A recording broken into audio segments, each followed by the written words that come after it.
Hello everyone. I think we're ready to get the event started.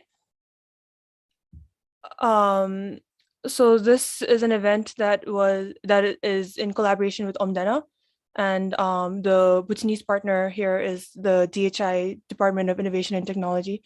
So before we begin, I think I will ask one of my DHI colleagues, Pema Wanchu, to give an overview of the partnership between Omdena and DHI, and also touch upon the different collaborations and initiatives that we have in place currently. Thank you, Namgyal. So hello, my name is Pema Wanchu. I'm a senior analyst with Druk Holding Investments. So today, distinguished judges, talented candidates, and everyone else who has taken the time to join us today, welcome to the idea presentations of the DHI and Omdena Ideathon. Just a little context about Druk Holding Investments as well as Omdena. Druk Holdings and Investments, or DHI, was established in 2007 through Royal Charter in Bhutan to hold and manage the existing and future investments of Bhutan. DHI is the national holding company and has shares in different companies operating in manufacturing, energy, natural resources, financial, communication, aviation, trading, as well as the real estate sectors. Omdena is a collaborative platform where a global community of AI engineers collaboratively builds real-world problems, solving social, environmental, and healthcare-related challenges. Since its founding in 2019 in May, the platform has grown to more than 5,000 collaborators in 100 plus countries and over 70 local chapters. So with that, DHI and Omdena have been collaborating in the following ways. We've already had a 5-week data science AI ML course, which was conducted for Bhutanese participants. And now currently, which is ongoing, there has been a 1-month ideathon to search for important problems to solve in Bhutan, where candidates submitted ideas ranging from agriculture to even traffic and roads. Now, after that ideathon is concluded and we do the idea presentations today, there will be an 8-week Omdena challenge, which will give time for talented teams of global data scientists to work on solutions on the problem selected today. DHI and Omdena are also looking into the creation of a local Omdena chapter in Bhutan to critically encourage data science in Bhutan. So now we will begin with the idea presentation, where we will select one problem to be used in the Omdena challenge. So to all of the candidates here today, good luck. So yeah, I think we can now move on to the actual presentations. Thank you very much. I'll also have our director, the director of the Department of Innovation and Technology, say a few words right before we begin. So you can go ahead, La. Thank you, Namgyal. Thank you, Wanchu, and everyone from Omdena, all the judges, and most importantly, the participants. I think we have 5 teams today.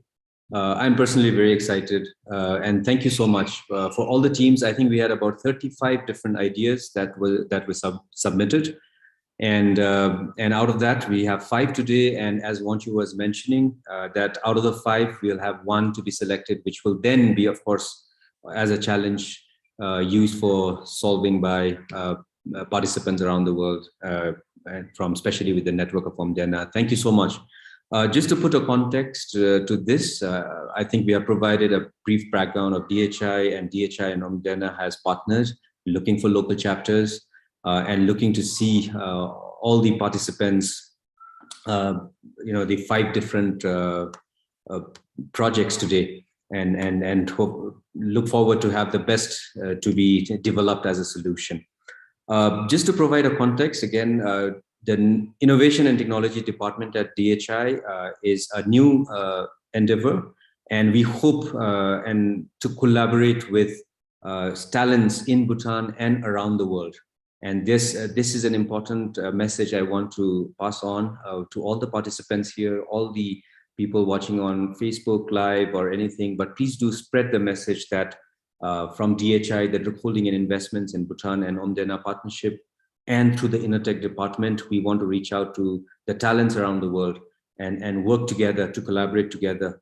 We have also established the Superfab Lab in Bhutan, and we hope to collaborate with as many talents as possible around the world through this challenge and beyond, in building solutions for Bhutan and for the world, in building an innovation technology ecosystem in Bhutan, and in building technology together, building solutions together. Again, with that, I would like to wish all the participants best of luck, and all the judges, thank you for being here, and all the other, everyone involved in this to make this event happen today. Thank you so much. I look forward for the presentations. Namgyal, back to you. So before we begin, just for the participants, we have 4 judges. Director Ujwal, who just spoke, is judge number 1, and he is the director of the Department of Innovation and Technology. Judge number 2 is our DHI CTO, Jacques. I think he's on the call as well, yep. And judge number 3 is also from the Department of Innovation and Technology. He is our data analyst, Zigmel. And finally, judge number 4 is Omdena CTO, Kaushal. So we have 4 judges. They'll be evaluating virtually. And I think also to mention that we have live presentations, but we also have a few videos. So there'll be 6 in total, I believe. I think we can get started with the first one. So team number 1 suggests their project title was Digitizing Manual Scripts and Books for Accessibility. So the theme that they were trying to tackle was the culture and preservation aspect of Bhutan's issues. So I think, Akash, I'll hand it to you if you want to slide share and start your presentation. Yeah, sure. Thanks.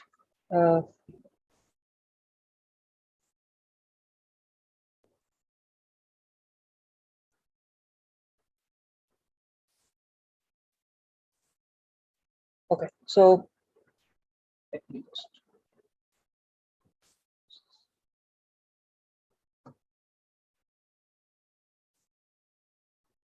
Okay. So good afternoon, everyone. And I'm Akash. As a representative of our team, I'm going to present this project. So before I start this project, first of all, thank you for selecting our idea and giving us the opportunity to present it in this forum. And as a part of this ideathon, we as a team of 5 have put this proposal forward for digitizing manual scripts of books or any other documents for wide usage and accessibility. So when we talk about digitization, it basically refers to only creating a digital representation of physical objects or attributes. But we are considering not only the part of a digitization, but we are going to even talk about digitalization and digital transformation too as a part of this proposal. So the agenda is this. I'll be talking about the technical feasibility first, then the business implementation feasibility, and the social impact that this proposal would create.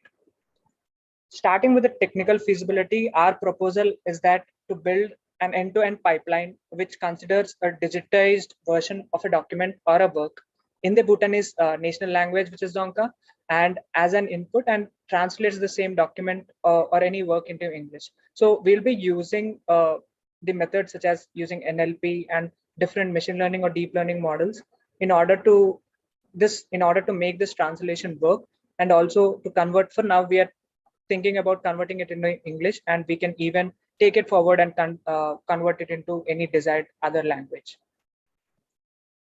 So understanding the problem, the computerization or digitization of Dzongkha language can be considered as the technological movement towards the preservation and promotion of the language. And this enables the language as a medium of communication for the foreigners in the country and the Bhutanese people. So we had certain challenges before talking about the solutions too.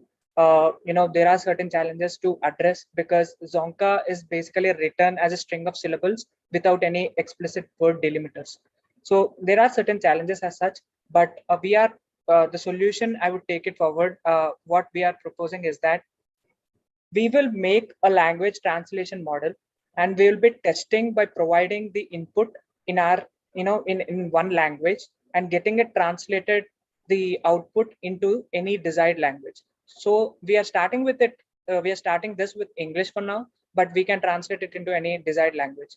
So we'll be using a sequence to sequence model architecture for our language translation model using Python. So a sequence to sequence, I'll put it in simple terms, has 2 parts. The first is an encoder and the second part is a decoder.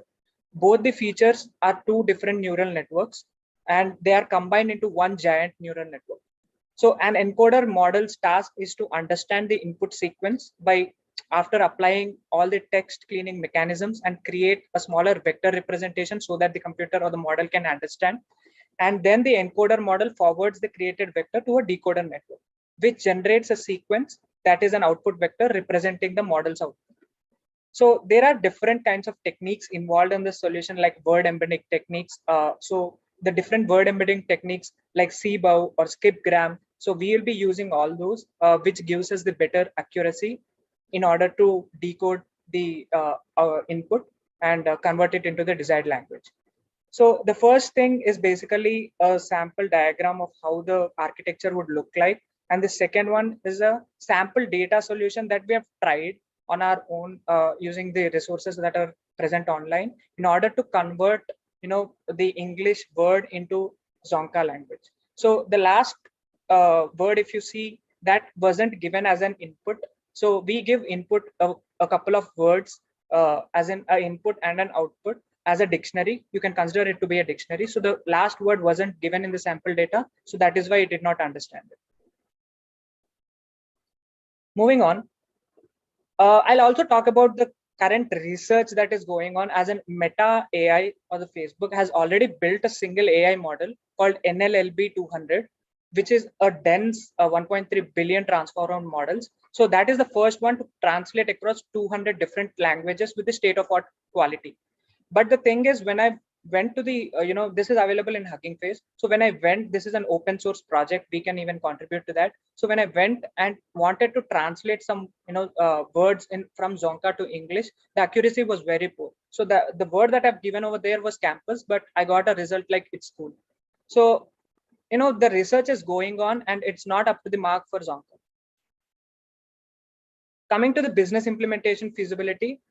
So we'll be talking about sustainability, the costing, and the maintenance. Coming to the sustainability, so we are also thinking of providing either the two solutions. One is basically use a data flow architecture wherein a data, say a text file would be given as an input, and you'll be getting, or a document will be given as an input, and the output we would be getting in a text file. Or the other solution, which would be easily understandable to the people, is that a front-end UI interface, a simple interface, wherein it would be like a simple UI wherein you give an input, click a button, and then it gets translated similar to as a Google Translate. So the architecture is designed to have an end-to-end cloud server connection to make it sustainable, and the model to be sustainable over time. The updates, so we know that the words will be getting added into the language. So that timely update of input or dictionary is essential for that. The costing, we have also prepared a standard costing model considering Azure as a cloud service with whatever knowledge we have it over here. So we consider the storage to be around 1 TB, but is based on the requirement also. So we could also look at hosting it in a local GPU, but cloud-based service will provide a more digitized sense and is a completely secure solution. And we have not added, putting it on a app or a website into this costing model. So that would be some added cost on top of this. So we are considering it to be around 29,000 Indian rupees per month as per this costing model, but it depends again on the requirement. The maintenance, we had three parts. One is the software, the hardware, and the miscellaneous maintenance cost. So software, the model gets revised, we can improve the accuracy, the model revision would be there. Second, the updating the input dictionaries. Third, UI and app revision. In case there are any bugs, we need to modify the app if you are going for a UI or an app-based solution. Hardware, no hardware maintenance would be required since it would be hosted on a cloud. And the miscellaneous cost is that the pay-as-you-go model. So if the storage space increases, or if you feel like there is some lag in giving the output, so the computation power, if you want to increase the computation power, you need to pay as you go. Finally, I'll be covering the social impact, what this proposal would create. One is the globalization. So all the traditional Bhutanese literature is basically the Buddhist teachings and verses. So in Bhutan, there are 18 different languages which are spoken, and of those, only Zonka has a native literary tradition. So digitization and translation of Zonka to English will help in globalization and preservation of literature with the flexibility, versatility, and richness of English. Second, the economic growth. So from Bhutan's development performance has been guided by its philosophy of gross national happiness. and Bhutan's happiness also relies heavily on the economic growth and development. So with this proposal or with this program to digitize text and documents related to cultural heritage and literature, it has the capacity to encourage development of its digital cultural heritage, creative industries, and also the IT, with which the economic growth would also be prosperous. Finally, the final point that I want to make here is with respect to the preservation and accessibility. So conserving the past for the future. So more than 2,000 temples, monasteries, government and private are expected to hold important text, documents, and manuscripts. So with this program to digitize text, it has the capacity to encourage development of its digital cultural heritage and also the ICT. So ICT is basically the infrastructure and components that enable modern computing. So all this helps even to provide employment opportunities to the people in Bhutan. And the final thing I wanted to talk about is the Tourism Council of Bhutan has also published a report in 2018 that the tourist arrival rate has increased, and it has increased by 7.61% over the past years. So such application of NLP, such as say machine translation, would benefit the tourists to interact with Bhutanese people to get more insights into the culture and traditions, and also they won't feel alienated in the country. So that's the end of my presentation, and thank you for this opportunity.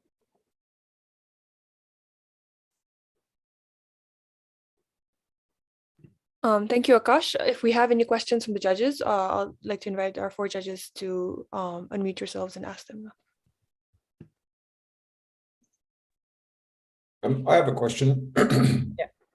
So NNLB 200, the actual name of it stands for leave no language behind, right? No language left behind. Yeah. So if you are successful in winning this bid and you get an output, are you also going to consider to add the translation part of your language that you've learned in your model into NLB 200? Or will you always want to keep it as a separate project? We would want to add it into that because it would be more accessible to a lot of people who would be accessing it through, say, Hugging Face. So that would be our future thought. But for now, we are considering to first make this model, whatever we are considering, to be successful and then add it in the later stage. But okay. Yeah, we are thinking of that. Yeah, cheers. I have a small question. So when I saw your encoder decoder model, it's a standard encoder decoder model, which means that you are going to translate English to Zonka. Yeah. What are your plans for, because are you just planning to decode English to Zonka, or are you doing the other way around as well? No, the other way around also, Kaushal. But the thing is that so in this time period, whatever we have converted English to Zonka for now, but we also want to convert it into Zonka to English. Just that tokenizing or converting it into a bag of words model for the Zonka language requires more time and it requires more effort because the vertical strokes or say the language in such a way that we don't have any delimiters as such, explicit string delimiters. So it might take some time, but I think it is a possible solution that we can sort it out. But that is also there to convert Zonka to English. It's not only English to Zonka. Your presentation was on sustainability of the language. So yeah. A small question on top of that. So do you think the conversion of English to Zonka would have a more impact, or Zonka to English, or the other way around? It's both ways, I would say, Kaushal. So if I consider about the cultural or the traditions or the documents that are present in Bhutan, in order for the culture to spread it wide across the other nations, I think it needs to be converted to English too. But for the people in Bhutan, say, in order to understand the other things like converting English, say, if you have an English newspaper, if you want to convert, if you have a solution in hand wherein you can convert English to Zonka as well, maybe reading the news, I'm taking an example. So reading the news, which is in English, that would also help the people in Bhutan. So it's like both ways it would help.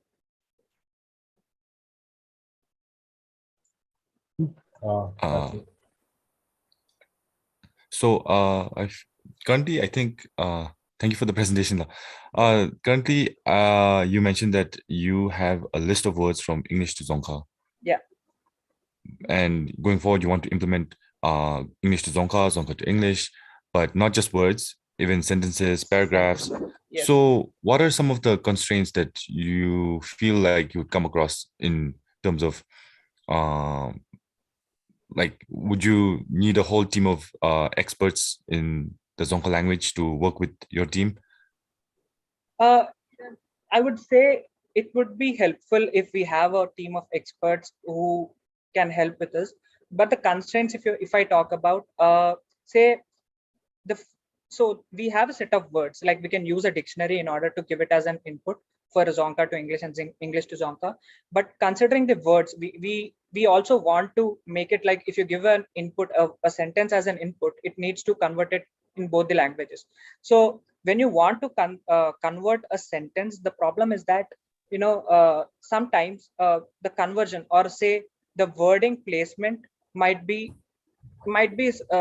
it might be wrong. So the thing is that when we are trying to convert Dzongkha to English, so once we convert that language, say in any order, we want to implement that placing of the sentences. If the sentence seems to be grammatically incorrect, we want to even suggest a models or some solutions to make that in a proper format, so the sentence would grammatically be correct.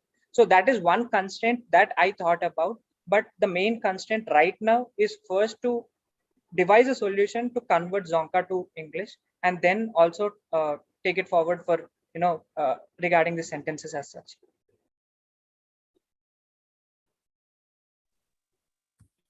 Right. Thank you. Thanks, Akash, and interesting research you have done. I'm happy to note some of the points that you mentioned about Bhutan. Sure. Thank you, and I'm very excited about this project. I just wanted to get your quick thoughts in terms of, I think Zigmel asked about the constraints. What do you think would be the major challenge here? Because probably this has never been done. We have been talking about this, but we have never really attempted to build a model that can have a real-time conversion. So what is the biggest challenge you really feel in this project would be to really make it at a at a scale that this is usable at the end, number one. And number two, in terms of inputs, would you be looking data more from video streams also, or would it be a typical just pictures and dictionary that you will be looking at in terms of training the model? Yeah. So Ujjwal, the major constraint for us is that, as you rightly said, this wasn't implemented at a large scale before. So the kind of inputs that we search online aren't very helpful. The accuracy, as I've even shown, that's like very poor. So the major constraints would be to basically make the model first understand, or take the Dzongkha language input into the model and make it understandable, convert it into the right format into English. That is our major constraint right now. And answering the second question, which was with respect to the input.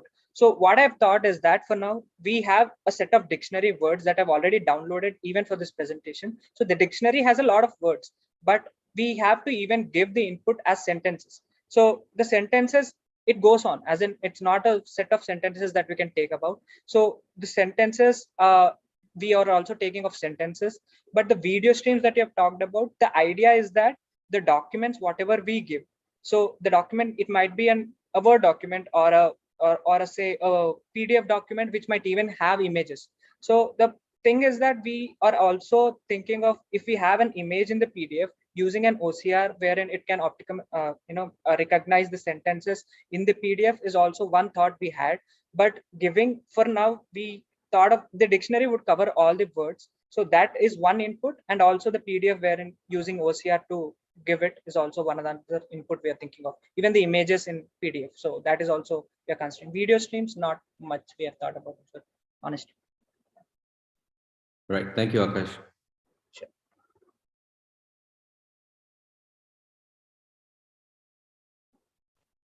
If there are no more questions, we'll move on to the second presentation. We have one question in chat, sorry to interrupt you, Namgil. So there is one question regarding caste from John. That's 36. You just mentioned 366 as amount or as cost. So is it USD or GBP, or what is the unit of that cost? So whatever the cost that is present in the slide, that is in Indian rupees. All right. Yeah. Thank you. Sure. Okay, so we'll move on to the next presentation.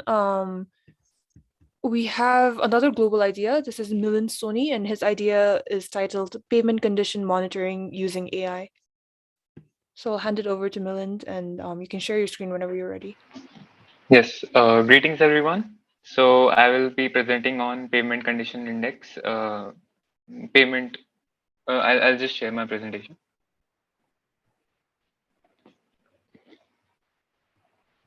Is it visible?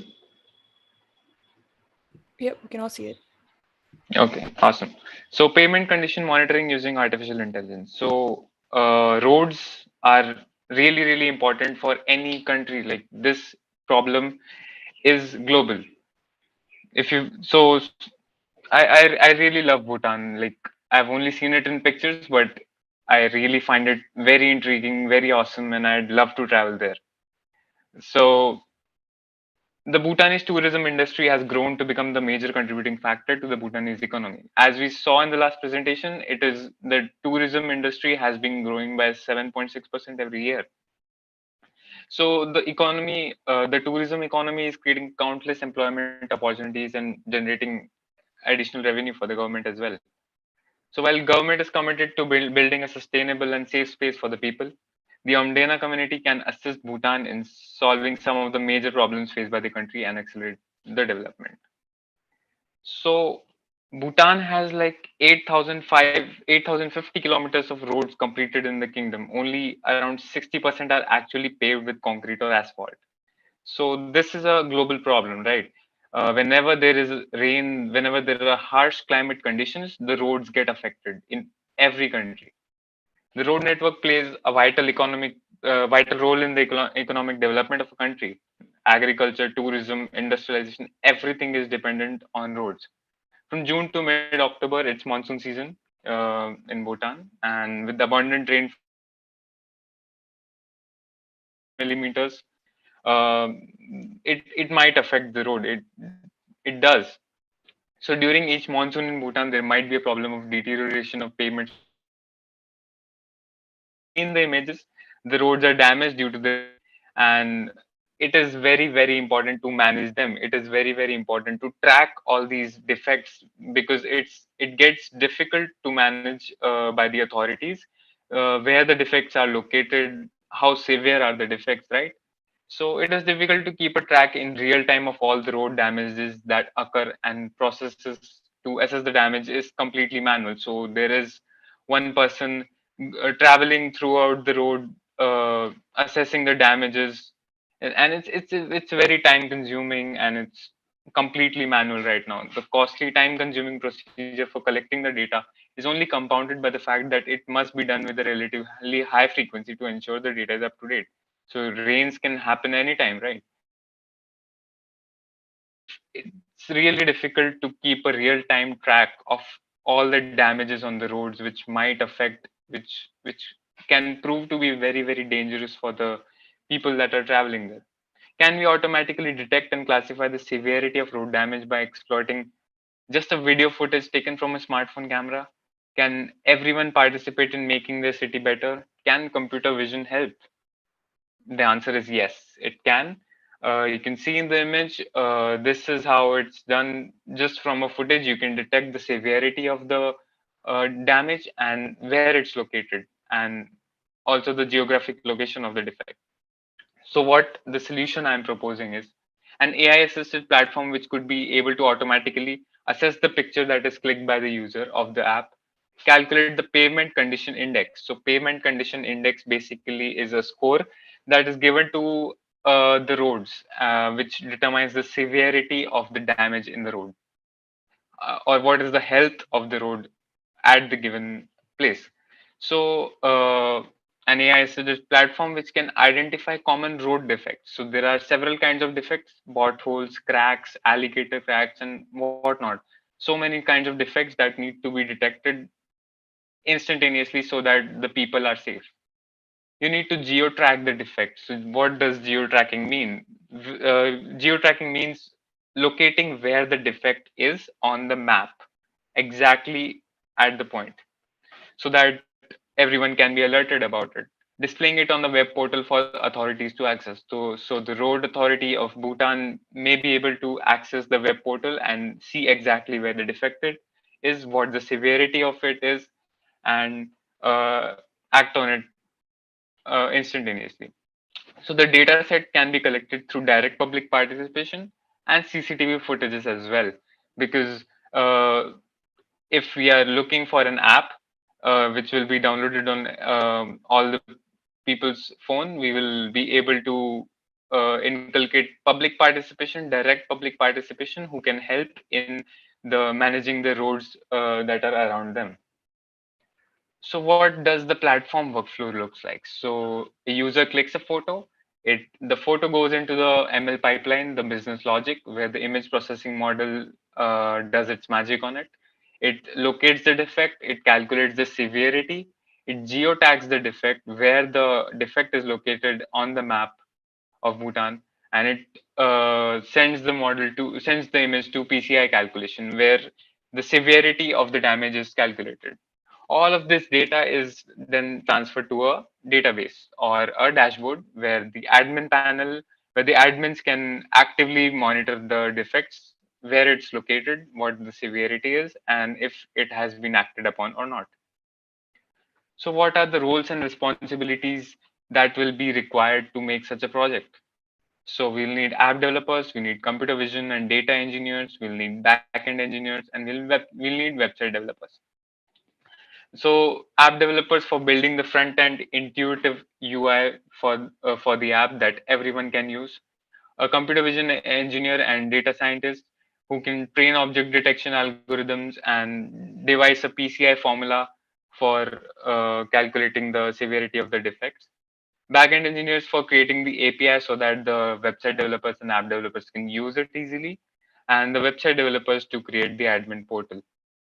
Definitely.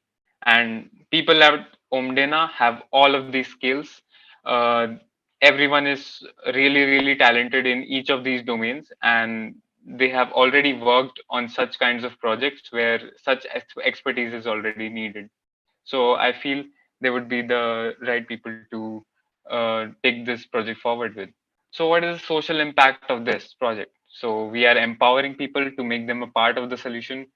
There are no barriers in filing complaints. Anyone can file a complaint. Anyone can click a photo on their smartphones to uh, report a damage nearby.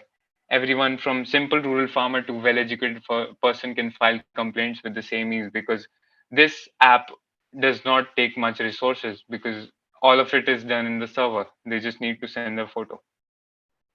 So thanks a lot. That's me. Let's take this project forward.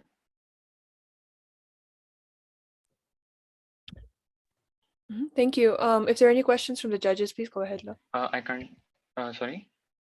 I just have a small question. So, sure. About the image processing feature or image processing part of the project you mentioned about. Yes. What goes inside it? Do you have any algorithm in mind, or?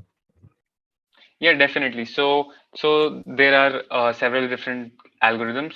If you've heard of YOLO, you only look once. You can detect any kind of damages. So if you need to classify the damages, if it's a pothole, if it's a crack, if it's some other kind of damages, you can definitely use YOLO for the classification of the damage.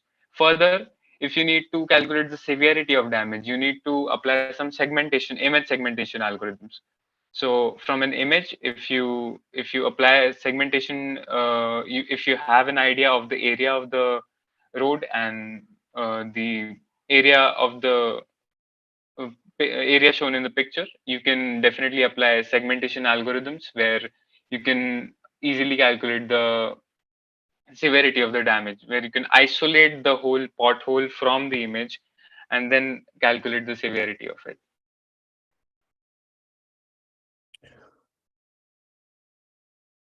Did that answer your question, Kaushal?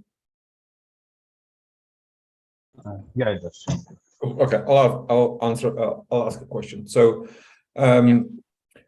we all know about Google Maps, and Google Maps is used by most people in the backend, right? So Google actually owns a second geolocation and routing mapping application called Waze, W-A-Z-E.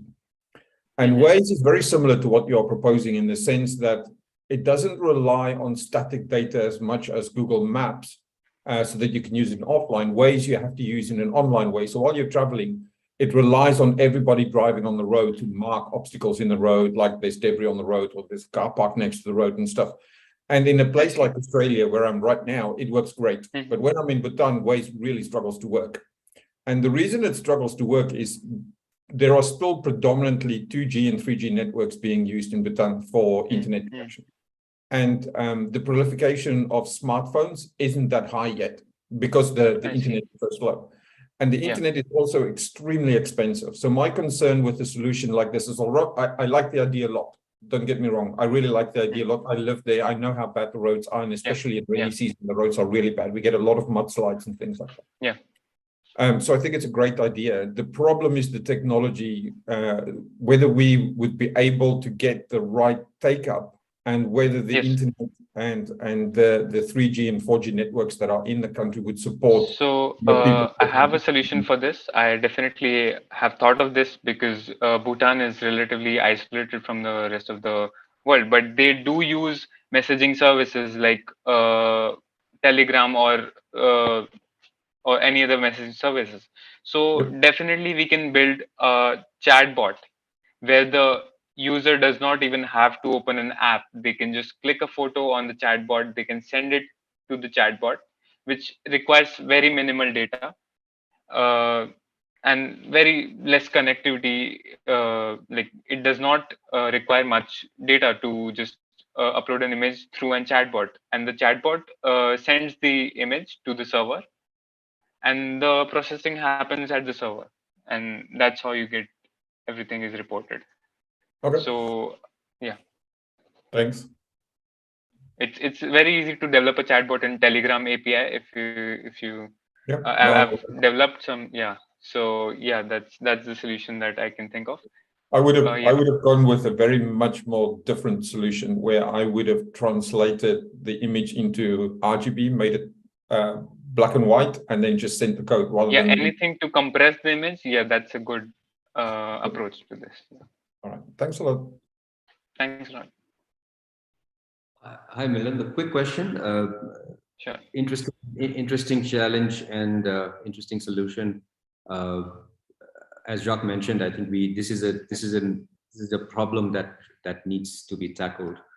Just a couple of thoughts in terms of any place where this has been successful in a small community or small town or an area. If you have some experience of an app like this or a system like this which has been successful to some extent. And number two is just a thought, when if there are too many hits from the same geolocation and the same problem, maybe I'm sure the algorithm can also be taught to give an estimate of the, as you rightly mentioned, the estimate of the severity, but also an estimate of the repair time and effort and resources, so that it gives a dimension to the people to, the travel time, the resources, and probably automatic calculations of the estimated cost of repair.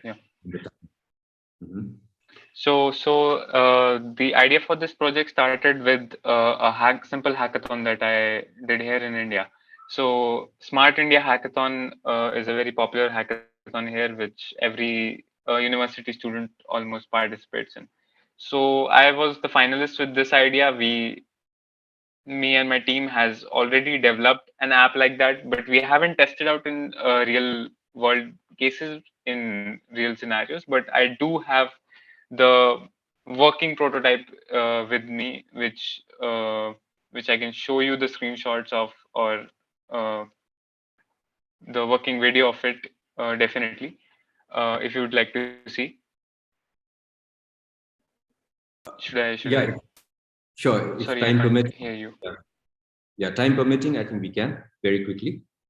Okay, definitely. Let me just share my screen once again.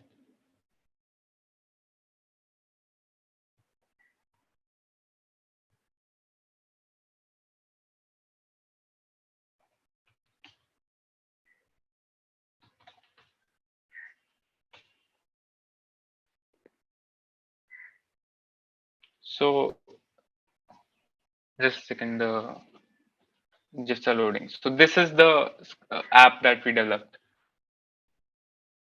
Can you see the GIF? Yes. Yeah.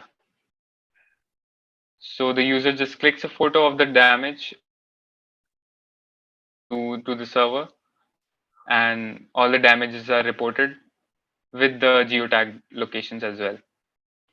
And the road conditions is also monitored simultaneously. And this is the admin panel where the people can actually see where the damage was, uh, and who submitted the damage and everything related to it for the authorities to test. So this was the project that we worked on, and this we went to the finals of it, represented a college,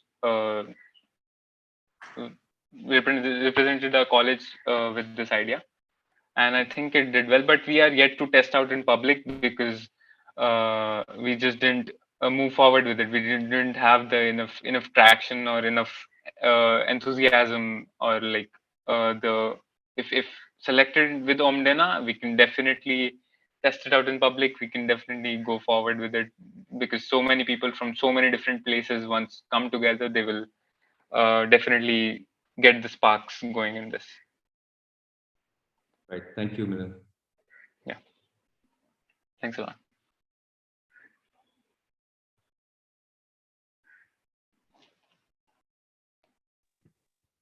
If there are no more questions, never mind. Sorry, go ahead. Yes, small question. Hi, Milan. Yeah. Thank you for your presentation. One of the things I was thinking about was like, I guess Jacques answered part of it, but did you actually, is there any solution for in terms of image optimization that you thought about, especially in terms of you know Yes. maintaining So the image, cloud yeah. storage, as well as also providing some how do you say, how do you go about it, exceptions in trying to keep the images to potholes and damaged pavements, roads, because I know this is taking into consideration that everyone's taking pictures of damaged roads and pavements, but there could be a small section of the population who could just be taking random pictures and uploading it as well. So just trying to maintain this. So the spam filtering is definitely the secondary thing that we can obviously implement, because if we are able to detect objects, if we are able to classify objects, then we can definitely see what's spam or what's not a spam, what's a random picture, and what's a serious damaged picture.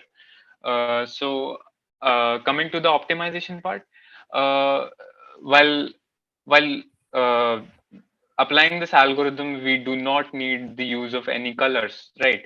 So as Jacques rightly said, that we can just reduce the RGB to just a black and white image to optimize it, because we don't need the colors in the picture at all. We can just work with a two-colored image, and we can just calculate the severity, and we can even detect run the object detection model on it without uh, without breaking the data bank. Right, thank you. Yeah, thanks a lot.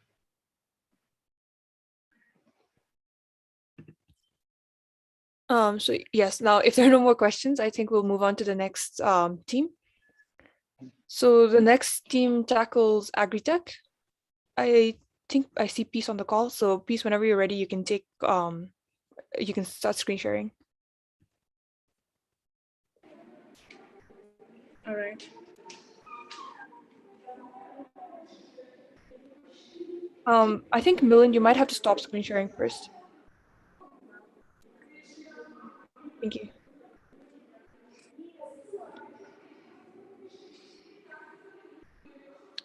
So should I start? Yes, please. You can start whenever you're ready. Okay. I would like to. Where should I share my screen? I can see an option to share the screen. At bottom, you can see there is icon of sharing screen. Well, I'm not seeing it. You have control at the bottom. If you click at the bottom of the screen, Zoom screen.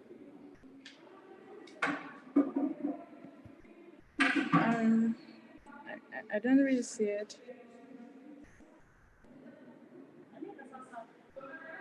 Do you see a green button there? On the same line where you have the microphone and video icons? Oh my God, there isn't. I can see just the stop video, mute, but there is no button to share the screen. I'm using Mac. Is there any shortcut? No, just enlarge your screen completely. So if it is too small, sometimes it may be too much. Make it full screen and then see if you can see it at the end of the OMG. app.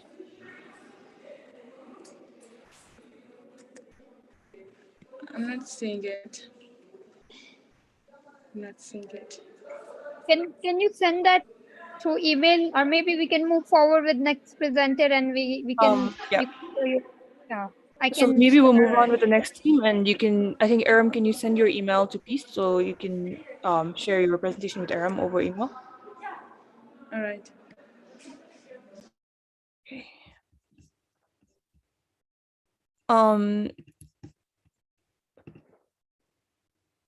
So the next idea we have is a Bhutanese idea that was submitted to us by Indra and Kirtan. Their project is titled Route Optimization for Multi-Trip Urban Waste Collection Scheme using Vehicle Routing Algorithm, integrating AI and GIS. So this is a case study based in Thimphu City. So whenever you're ready, Indra, you can go ahead and share your screen. Hi, my friend Kirtan will share the screen because he is presenting first and I will be following his presentation. Sounds good. You guys can go ahead and share your screen.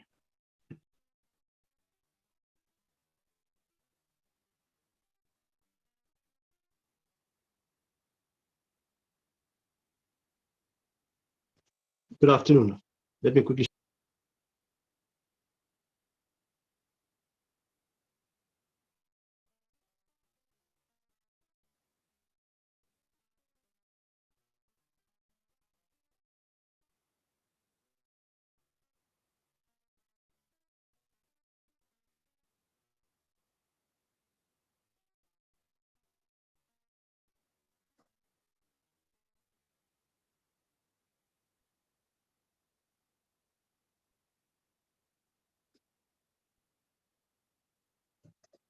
Just a moment.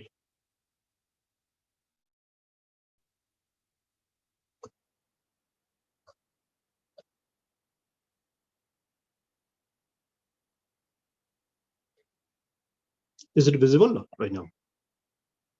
Yes, La. Hello. Okay. Good example once again to all respected director, judges, and all the participants. We are a team of 2 faculties from Royal University of Bhutan to present the idea on route optimization for multi-trip urban waste collection scheme using vehicle routing algorithm, integrating AI and GIS, a case study in Thimphu City. Looking at the development trajectory of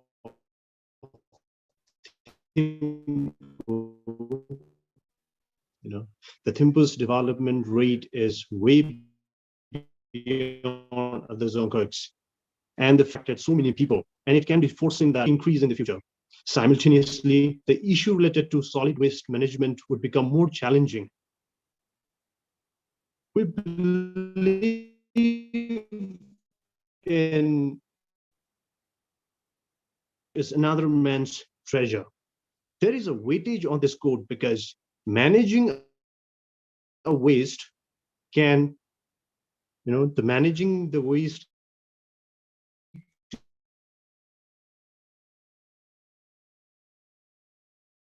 and generating manure for the agricultural use from the biodegradables.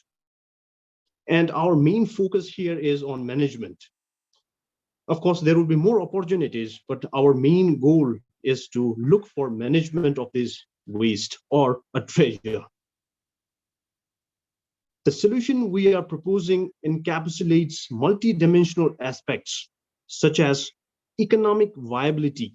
The solution that we are proposing or looking to propose should be economically viable, meaning it should be cheap, extensible because as the town grows, the solution that we are proposing must be able to handle such development. Integratable with technology. The solutions that we propose must be in line with technology, or else it will soon become obsolete, just like the current situation in Thimphu. And for the most important is the sustainability. The solution that we propose has to be sustainable. For this, we are betting on free and open source tools like OpenStreetMap, where people like you and me and many others have contributed to develop a map. And this map, this data for us is the resources to tackle this challenge. It comes with, it's free of cost. So the solution that we will propose would be, cheap and free. The tools that we are going to use is QGIS, which is also a community developed software, and it is also free. Ultimately, the main core science that we will be using will be AI technology for optimizing. Here, unlike the previous presenters who have predefined algorithms to do maybe an image processing or so many language translation, here AI will help us to solve mathematical problems or algorithms that will give us optimized route. From here on, my friend Sir Indra would be taking forward. Indra sir, over to you. Thank you, Kirtan. Can you go to the next slide? So in this optimization problem, basically there are certain data that are very much relevant for us. Firstly, the location data of garbage accumulation points or gaps, together with road network data, segregation site location data, and other relevant additional data layers. And these data are fed into the routing algorithm to generate the optimized route. And this generated optimized route is being compared with the existing route that has been in use in the Thimphu city. Next slide. So in the routing algorithm, basically, firstly, a proper location, that is the gaps or the demand nodes, will be determined. And the aim of this location problem is to find out the best location of gaps from the predefined set of potential places. Secondly, the garbage trucks located at the depot will start their trip toward the demand nodes. And after filling in their capacity, they should go to the disposal site to unload the collected waste, get their capacity back, and start their next trip from the disposal site toward the remaining nodes if possible. And finally, they will go back to the depot to complete their service tour. And in this problem, in addition to capacity constraints, there are other constants that we need to take into account, like the maximum allowable usage time of each vehicle, whereby when the vehicles are close to its maximum available time, they have to return to the disposal site and eventually return to the depot after being unloaded. Next.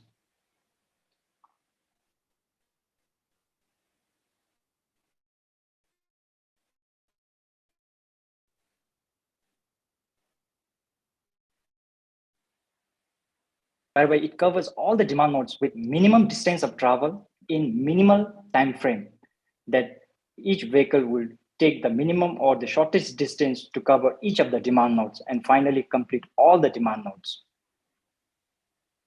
Next slide, please.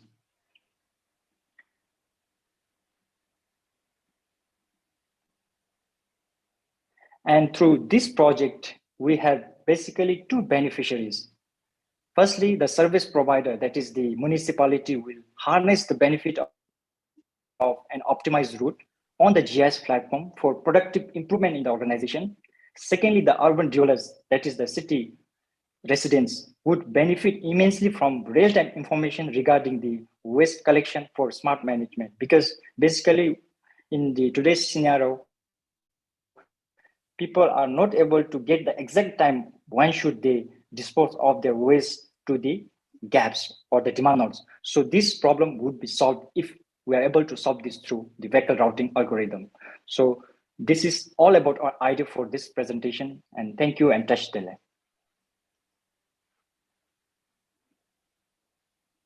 If there are any questions, the judges can go ahead now. Yeah, I was thinking about different routing algorithms and what would be the best. Have you thought about what would be the best routing algorithm to use? So far, we are thinking about the insertion method of when the vehicle start the trip and reaches to a certain point, insertion heuristic model we are being considering, because when a vehicle start from a first node and reaches to the node 3rd or node 10 and fills its capacity, the next vehicle has to start from that one. So the basic idea is we are trying to see the insertion heuristic model so that the other vehicle can start from the remaining nodes and follow up and continue and complete the process. So that is the main idea of what we are going to do in this project. Right. So what would be the endpoints of the application? I see one endpoint would be the truck drivers, but what would be the other endpoints of the algorithm? Endpoint, basically at the end of at the end of its completion of the route, the vehicle has to report it to the depot, from where it has started. So that is our consideration in this algorithm, actually. Okay.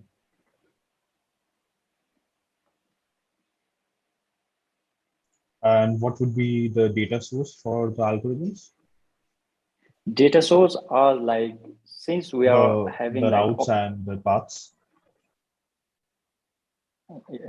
I could not hear it. Can you repeat it? I was just please? asking what would be the data sources for the routes and the paths and the streets. Would that be manually feed it into, or this would be something you took from an open source data set or something?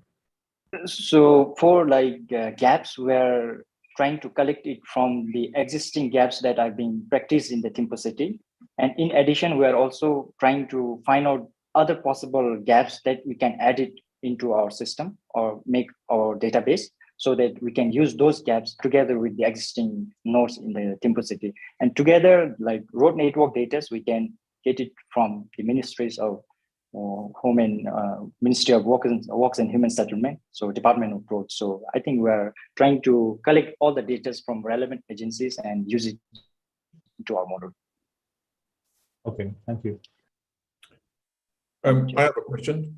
As part of the road optimization, you obviously will know what is the best route for the trucks to follow, but will you also then take that optimization further to optimize the number of trucks and things like that to make the whole ecosystem better, or are you just going to focus on the actual collection part? Yes. Another objective is also to minimize the number of trucks. If we can find out the best route with the shortest distance with minimal time frame, so we can also minimize the cost based on the number of trucks that we are going to employ into this system of collection. So we are also considering that one. Okay. Thanks. Thank you. Just a quick question. In terms of the variables that you want to optimize, it looks like it's the cost, time towards being more efficient in terms of things. So I was just wondering the heuristic model that you talked about, and in terms of building that model, what are your constraints? I mean, have we tried to think from the angle of using that particular algorithm that you talked would be the most efficient in optimizing some of the variables we talked about, or are there alternatives? How is it done generally? Some of the optimized route algorithms that is already there, would those be a possibility? I'm just asking a very open question in terms of how did you choose that particular model, because we know what we want to optimize. But how do we choose the model? Number one. Number two is also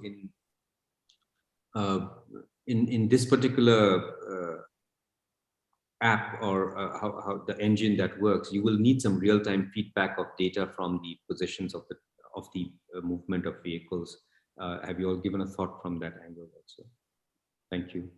So basically, thank you for the questions. Basically, for the constraint, like since we have not developed the algorithm yet, so like the first constraint that we are taking into considerations are like time constraints and the distance constraint. Like what could be the best way to reach to that gap, that is the disposal site, or from the depot by a vehicle. So since there are numerous routes that has the options to reach to that, so we are going to minimize that first, and that is one constraint that we are currently considering.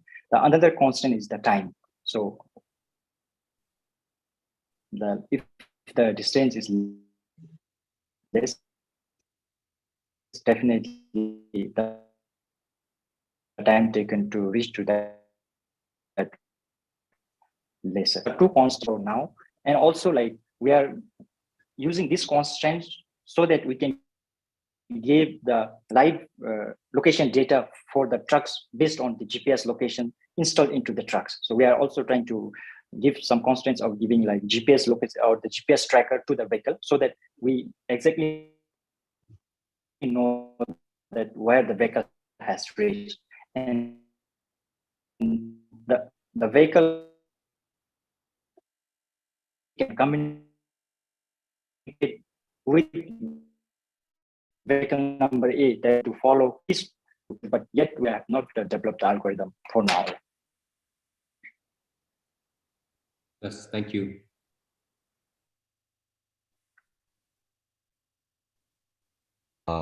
Did you guys also, thank you for the presentation. Did you guys take into consideration the condition of the vehicle? Will you guys be taking into consideration the condition of the vehicle, perhaps also the road as well, in terms of optimizing your route? Because say maybe a particular road is shorter, but could have more potholes or things like that. So far, like those road conditions are not being exactly taken care, but like constant based on the capacity of the vehicle is also taken into consideration. So we are considering the capacity of the vehicle so that like a vehicle which carries maybe 5 ton may have like its road like slope that it can travel. So we are considering only the capacity constraint of the vehicle, not the road condition so far. So maybe based on the capacity constraint, we can also somehow say about conditions if the capacity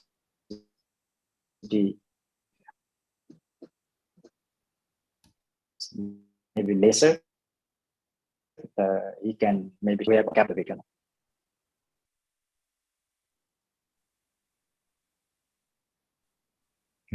Thank you.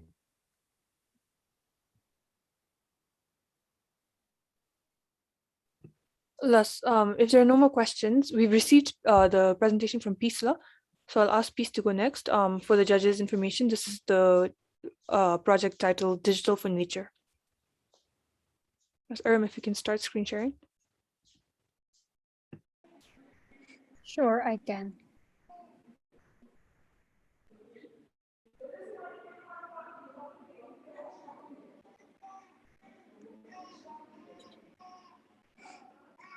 Okay, should I start now? Yes, please. Okay, thank you so much. My name is Peace Kaire, and I'm from Smart Hinga team. So according to the research from Oxfam, they found that by 2021, 15 people die every day. 15,000 people die every day because of hunger and related issues. And so this means that there is a shortage of food on the market, and still the population is increasing, and it is found that by 2050, the population will increase by 25%. So if people are dying to that extent every day, what do we expect to happen by 2015? So the people who are responsible to provide food to the market are the farmers, and we contact the farmers to see the problems they are facing for food production. And they say that the major problems are climate change. They're facing the problems of diseases and pests on the farm, and they're recognizing this when it's too late. Another problem is that they're trying to use fertilizers, but the fertilizers don't seem to work. And we think it's the problem of poor usage of fertilizers because they don't understand maybe their soil. And also another problem is shortage of water. Next. So we've come up with a solution. Our solution is Smart Hinger. This is a system that detects the soil requirements and does crop analysis, and then provides the data to the farmers via a web and mobile application. We're also providing an automated irrigation system. Next.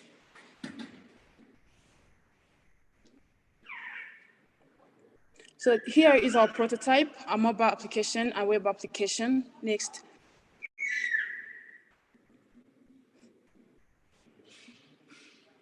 You skipped a slide. Yeah, okay. So our target customers are large-scale farmers who are working at least on 100 hectares, and also organizations in agriculture sectors such as Rwanda Agriculture Board and Rwanda Youth Agriculture Forum, since we are starting from Rwanda, and then later we shall expand the project for global usage. So we found that 28% of the employment, that is 1 billion people around the world, work in agriculture sector. That means that our market size is really big enough. Next. So next. Yeah, okay. So the infrastructure cost for 1 kilometer is going to cost us $700, and our revenue stream will be $1,500. So the piping on 1 kilometer is $500, and on the revenue stream will be $800. And the service facilities on just one sector, 1 hectare per season is $35, and our revenue stream will be $50. Next. So here are our competitors, the Plant Village, Agrics, and States Group. Next. So our comparative advantage is that we are allowing farmers to work remotely. We are doing automatic disease detection and provide real-time updates to the farmers via our mobile and web application. So we also provide advice to the farmers about what to do and sprays to use depending on the data that we received about the soil requirements and also crop analysis. And we also provide an automated irrigation system. Next. So our next step is analyzing the collected data by 20th August and also build a machine learning model by 31st August. And the third step will be to finish our web application by 29th September and then launch our application on 2nd October. Next.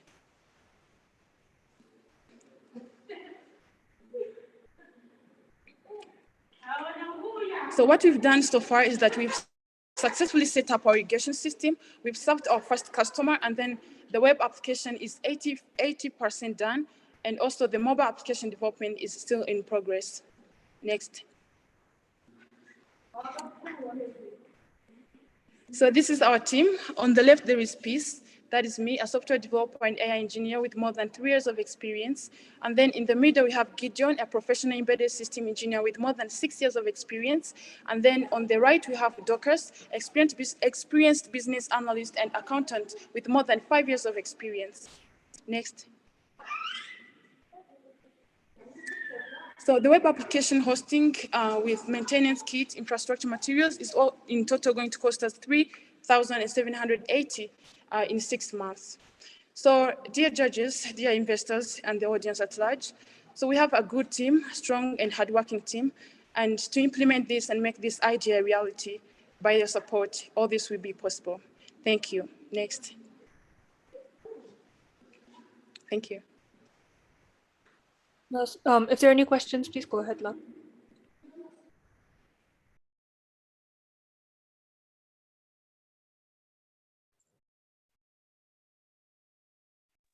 So I have a small question. Yes, sorry, Joe, go ahead. Okay, I'll go ahead first. So when you talk about pricing and I see that you have put in $700 for, I guess, 1 kilometer of area. and it's your solution is generally implemented to a large scale farmer. Have you done Yes. any studies about, because we are talking about Bhutan specifically, and the solution needs to be somewhere specific to Bhutan. So have you done any studies about how many number of farmers versus how many number of farmers are in big organizations versus or big farmers, or how many number of farmers are small farmers? So is there any comparison between those? Yes. Can you hear me? Yes, you are audible. Yes. Yes, we did that. And actually, it was hard for us to find like the right customers for us. But through the interviews that we did so far, we found out that around like we started, actually we are working from Rwanda currently, and so for the customers that we are able to interview, we found out that we have around like 5% of the customers who are doing currently on large scale farm. So yeah. Just to be clear, your solution is focused on that 5% population, right? I can Just hear to you be well. clear, your solution is implemented on those 5% population, right? Yes. Okay.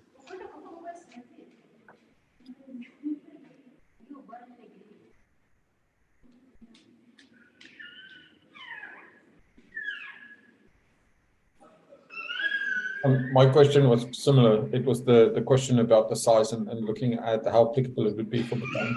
Well, my question's already been asked.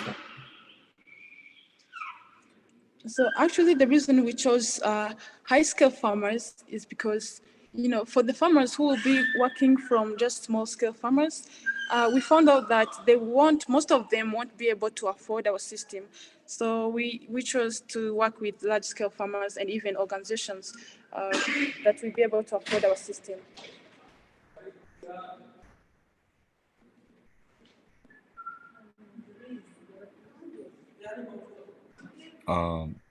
Has your hi, thank you for the presentation. Can you guys hear me? Not sure. Yes. Yes, yes, yeah. Oh, okay. Yeah. Is there any other place like you guys have implemented the system and it works seamlessly, or some of the challenges like you faced while implementing the system, your system? Yes, okay. So most of the challenges that we faced was talking to the customer, talking to the farmers. So for them to be able to understand that they actually need this system, it was hard. Some of them could not understand it, and some of others could understand it. And another problem is to team building, to find people that are who will be working with us. Also, that was the problem. And the problem is setting up the infrastructure. It costs us a lot, and so it was a challenge for us to find enough financial support to be able to even set up infrastructure for our first customer.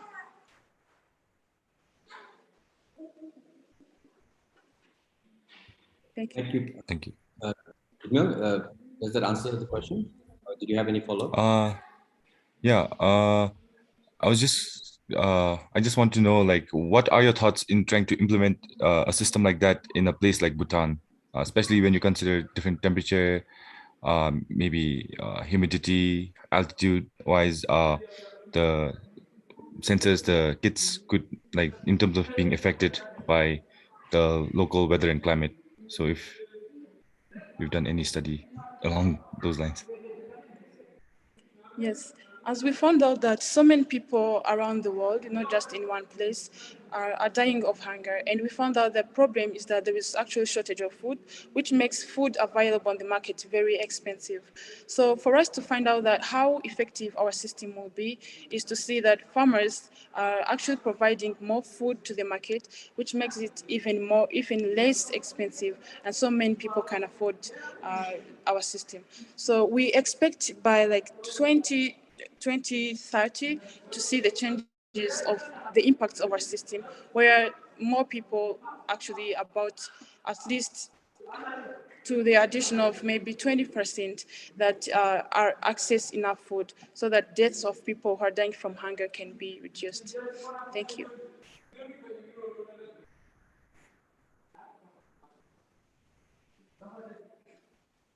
Thank you, Peace, for the presentation. Just a quick thought, maybe I missed it. Are you also using satellite images for your system? Yes. Right. Thank you. No more questions, and thank you for the presentation. Back to you, Namgyal. Lasla, thank you for the presentation and the questions. We have 2 more teams remaining. They were unfortunately not able to make it to the Zoom call, to this live presentation round. So what we've done is we've asked them to send in recorded videos of their presentations. So unfortunately, you won't be able to ask them questions, but we've asked them to make their presentations as detailed as possible. So I think the first one that we'll play is the enhancing flood forecasting and warning system in Bhutan using machine learning. Aram, whenever you're ready, you can play the video.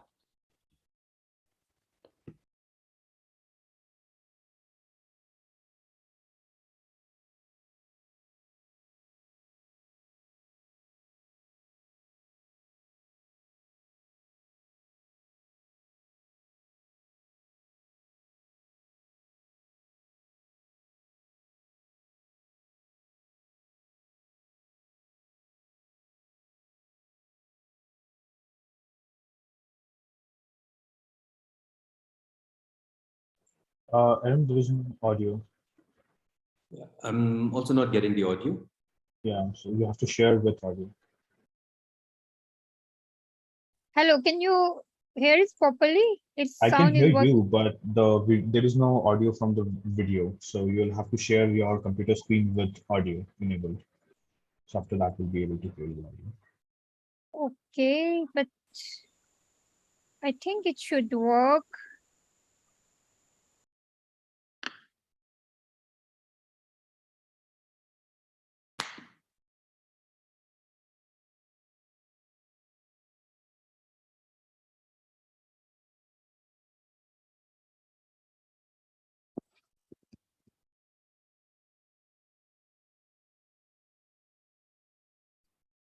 All right, just give me a second. I'll replay this.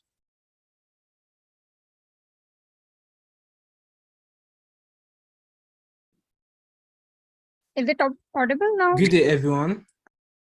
I am Kodi Yeah, it's Bello, audible. and I am excited. Thank you. Good day, everyone. I am Kodi Bello, and I am excited that my idea on enhancing flood forecasting and warning systems in Bhutan using machine learning made it to this stage in the Bhutan ideathon. First, I would like to discuss about my problem statement.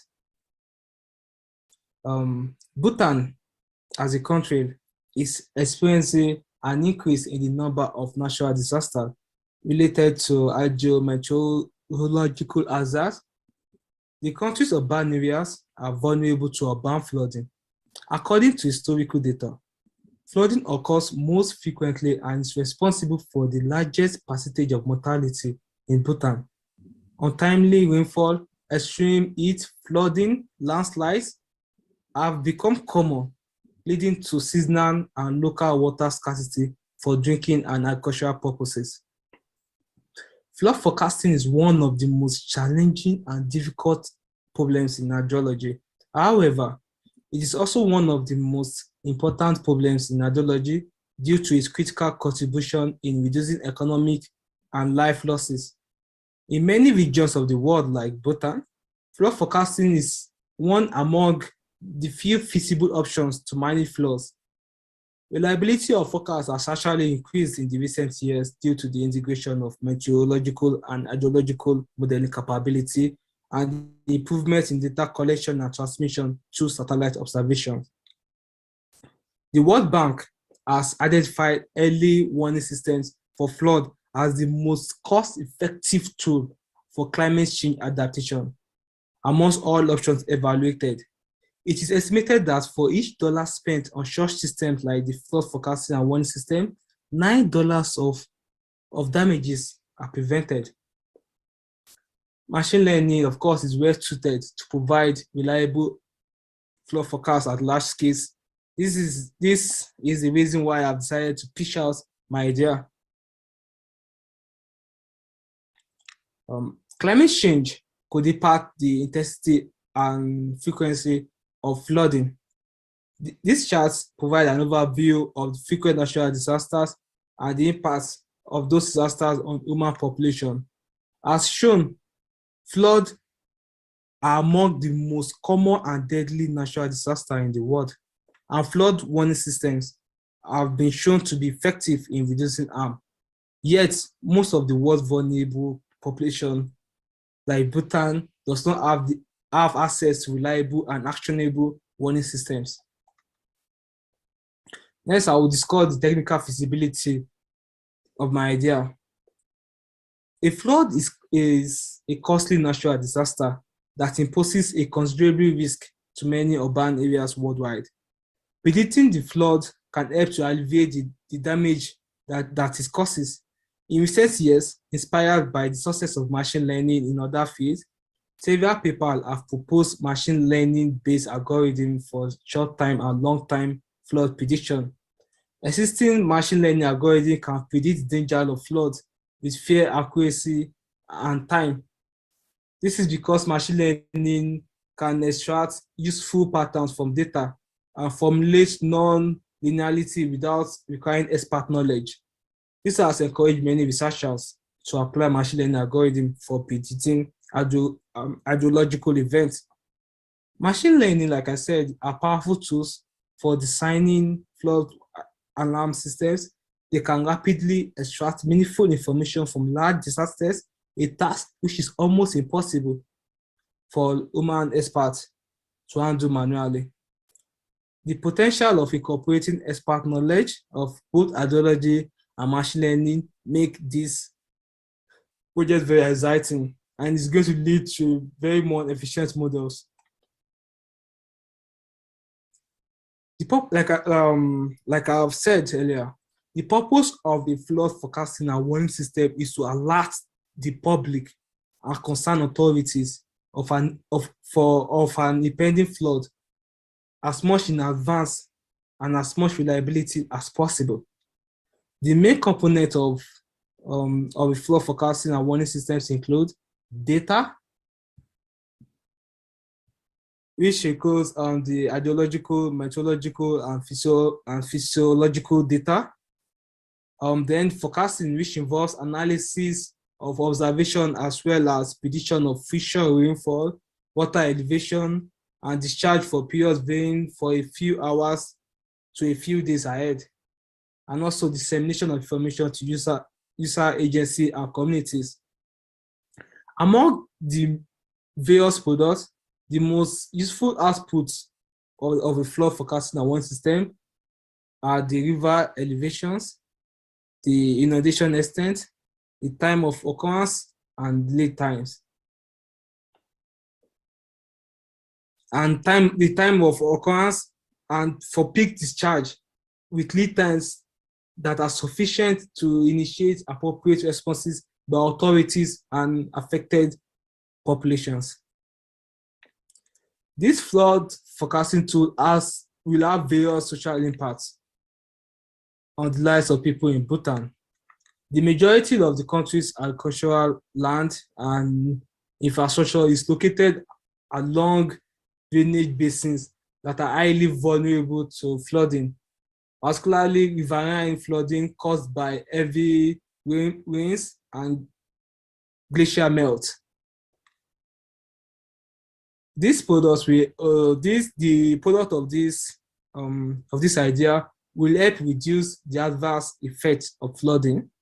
It will help farmers increase their crop yield by ensuring proper water management. It also helps improve quality and quantity of clean water, and also, and most importantly, it will help reduce urban poverty. Thank you.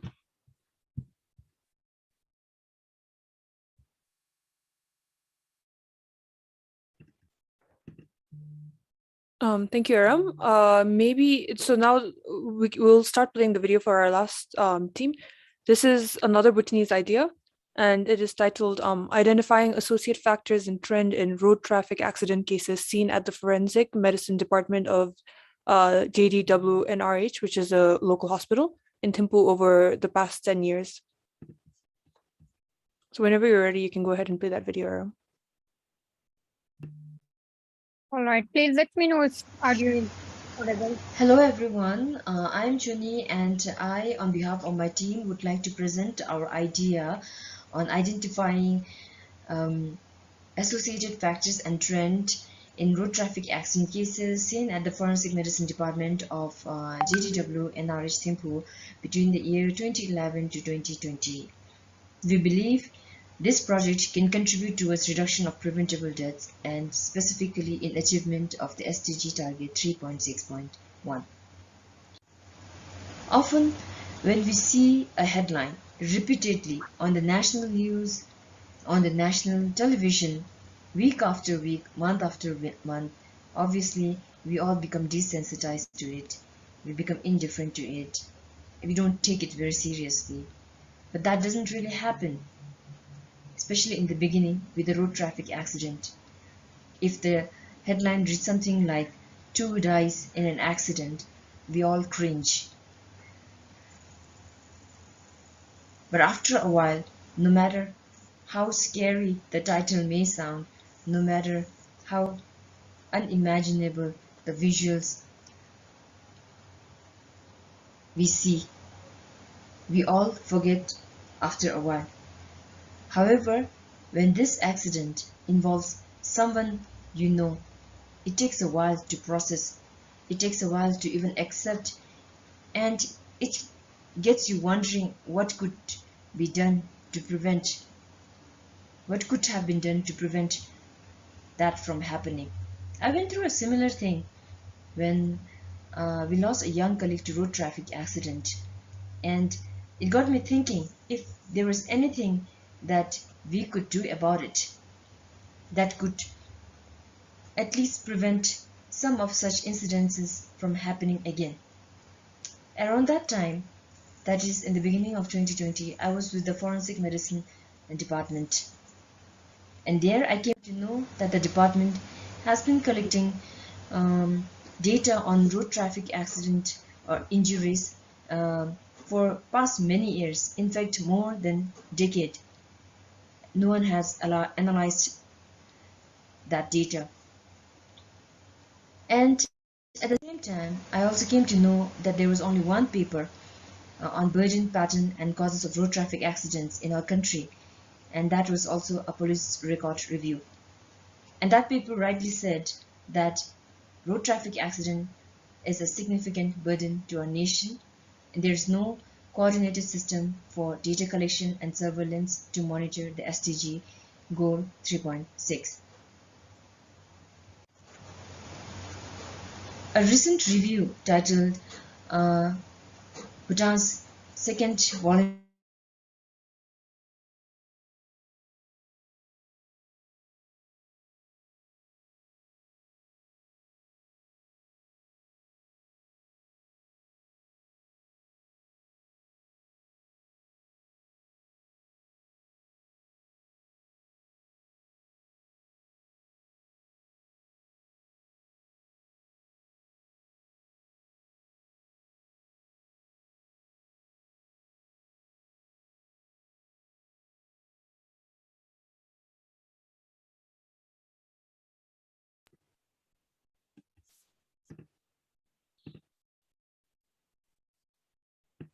The video is just complete.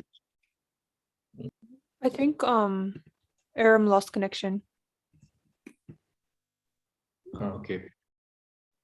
Just give me 2 minutes to ask her to get back online.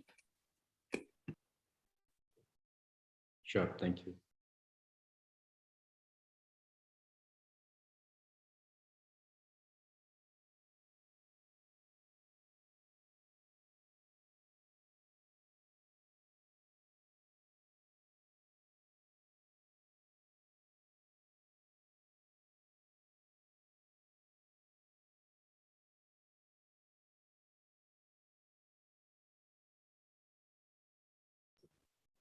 Aram?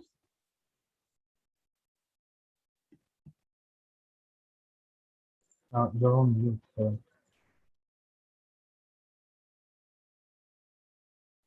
still on mute, Aaron.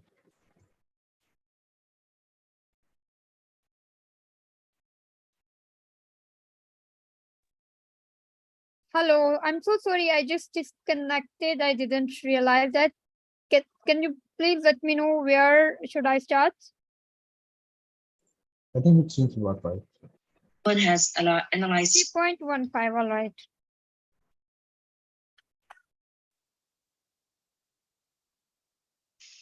I think we are that's it for seeing me. increasing number of road traffic accidents in the country, especially in the recent. Is my screen visible and audible? Yes. Yes. Okay. years.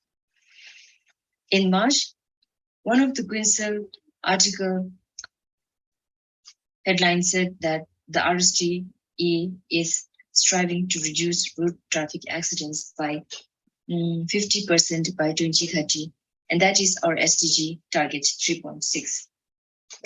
Did you know that before identifying 2021 to 2030 as a decade for action for road safety, 2011 to 2020 was also identified as road traffic as decade for action against road safety.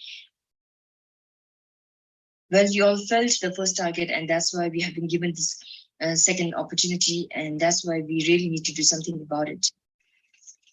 So what could be the possible solution? One solution could be to use the available data just lying there in our record rooms, explore it and understand the contributing factors. We have to make use of the data science available to us to explore and make the findings transferable. The process will pave the way to future interdisciplinary collaboration and also may result in formation of coordinated reporting system. If this project gets through or accepted or is supported by the Omdena team, the first step would be to analyze the available data. We might need to work further on gathering latitude and longitude to have GIs in place and come up with maps and to identify hotspots of accidents. The second step would be possibly to publish the findings and implement recommendation in a small ways if possible. But ultimately the idea will be to explore if possibility of collaboration with relevant sectors and develop a better recording system for the nation. For now, our team has collected data with more than 3,000 observations, and that has more than 20 variables. So we really need to explore this data. And why? Yet again, I would like to say that this project would lead to possibility of stopping, preventing preventable deaths. And this is also first of its kind from a health center in Bhutan. The previous study was from a police record. We will most probably have different findings than the existing findings. We also think that this is a great opportunity for us to apply data science skills learned from the Omdena course. And obviously there is a potential for future development. So that's why I hope that our idea is accepted and supported by the Omdena. Thank you, and Tashidima.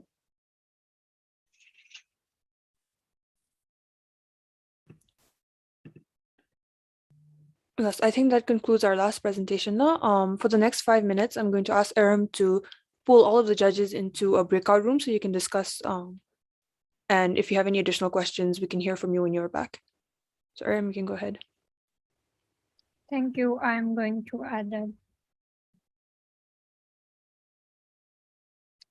So please help me to add. I am adding Kaushal. Then we have Namgil, can you please let me know Zik? Zig, Dr. Ujwal from DHI, and Jacques. Ujwal, okay, and I hope I have added all of them.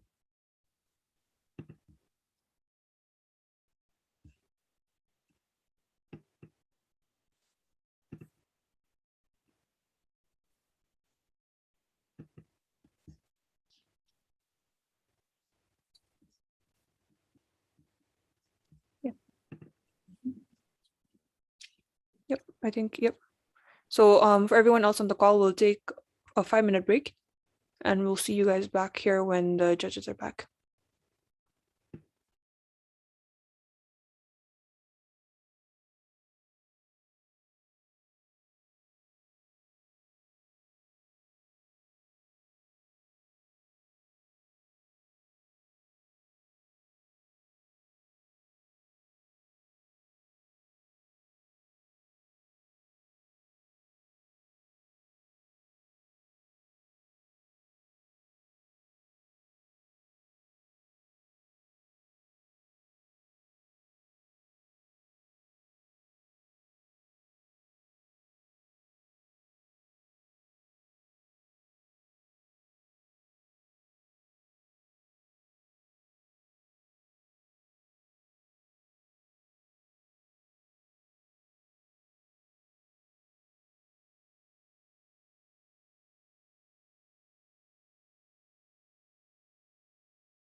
Plus, I think all of our judges are back. Before we go on to announce the winner, I would like to open the floor to any of the judges if you have any comments or concluding remarks left.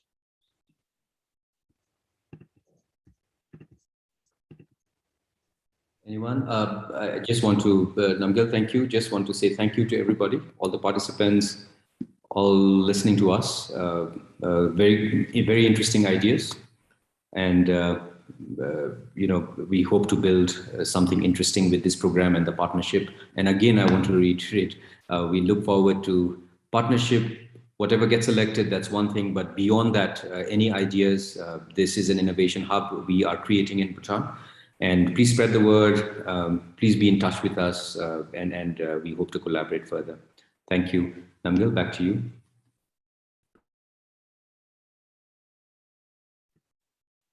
Yes, sir. Do any of the other judges have comments? Though? If not, I'll ask maybe one of the judges to share who the winner of this ideathon would be.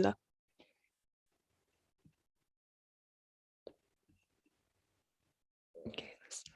Director, do you want to do the honors? Oh, sorry. No, Director, we should can award the prize. Namgyal, I think you're talking about the winner? Yes, Les. Maybe Jacques, you can do the declaration of the winners. Okay, I just passed that button to you, but thank you. I'll take it back then. Okay, so from my side as well, thank you very much for the participants and stuff. There were some really cool ideas. Interestingly, as we went through the presentations and stuff, there are quite a few that are close to some of the other ideas that we have in our waiting list for future projects, which is great. So we'll stay in touch with all of you. But we did have a unanimous team, almost unanimous team that won. But they did win with a significant margin over the people that were second and third. So yeah, it's my honor to say that the project that won was digitizing the manual scripts and the books for accessibility. So Akash, you and your team won the project. So congratulations from all of us. Thank you. Thanks, everyone. Thanks for this opportunity. And yeah, I'm excited to work along and make this solution possible. So thank you for this. Thank you so much. Thank you to all of the other participants that were here and took time out to present to us today. It was really good. And we'll, like I said, we'll stay in contact in the future because there are some of your projects that we already have on the list as well. Thank you so much. Back to you, Namgyal.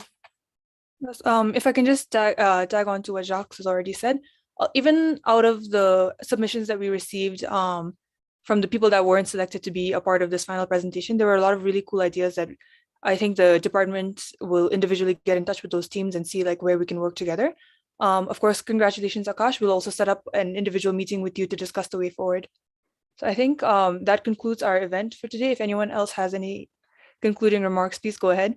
But if not, congrats to the winning team and also congrats to all of the participants.